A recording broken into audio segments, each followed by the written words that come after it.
आप देख रहे हैं साहिल केसरी न्यूज। केसरी है तो हर खबर मुमकिन है।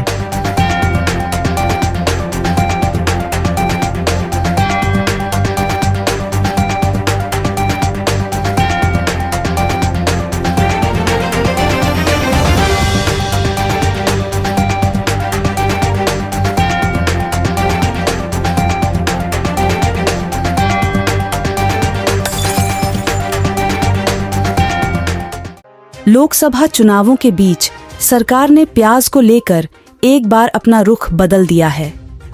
दिसंबर से जारी प्याज के एक्सपोर्ट पर लगा बैन शनिवार को सरकार ने अचानक से हटा दिया, जबकि इससे ठीक एक रात पहले शुक्रवार को सरकार ने प्याज पर 40% एक्सपोर्ट ड्यूटी लगाने का आदेश जारी किया था।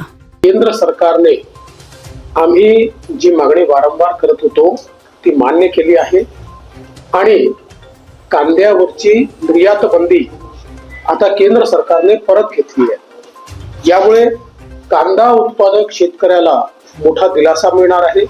सकाळपासून ज्या काही बातम्या येत आहेत तुमच्या चॅनल्सवर मी बघतो आहे, मोठ्या प्रमाणात कांद्याचे भाव वाढत आहेत। त्याचा फायदा हा निश्चितपणे शेतकऱ्यांना मिळेल आणि केंद्र सरकारचे मी मनापासून आभार मानतो की केंद्र सरकारने निर्यात बंदी उचलली। माननीय मुख्यमंत्री महोदय, मी अजित दादा, आम्ही सगळे सातत्याने केंद्र सरकारच्या पाठीमागे लागलो होतो। केंद्र सरकारला आम्ही विनंती केली होती की शेतकऱ्यांचं नुकसान होत आहे, त्यामुळे ही निर्यात बंदी आपण उचलली पाहिजे आणि त्याला प्रतिसाद केंद्र सरकारने दिलाय, याचा मला मनापासून आनंद आहे। निश्चितपणे या प्रश्नाच्या दोन्ही बाजू होत्या।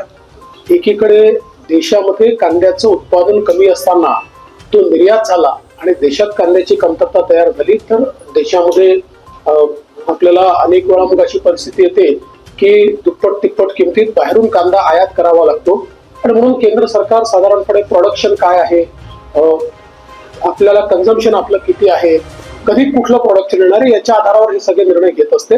मात्र आता या सगळ्या परिस्थितीमध्ये केंद्र सरकारने एक चांगला निर्णय घेतलेला आहे। विरोधकांनी नेहमीच राजकारण करण्याचा प्रयत्न केला, पण मला असं वाटतं की केंद्र सरकार हे शेतकऱ्यांचं हित पाहतं, केंद्र सरकार सामान्य माणसाचं हित पाहतं।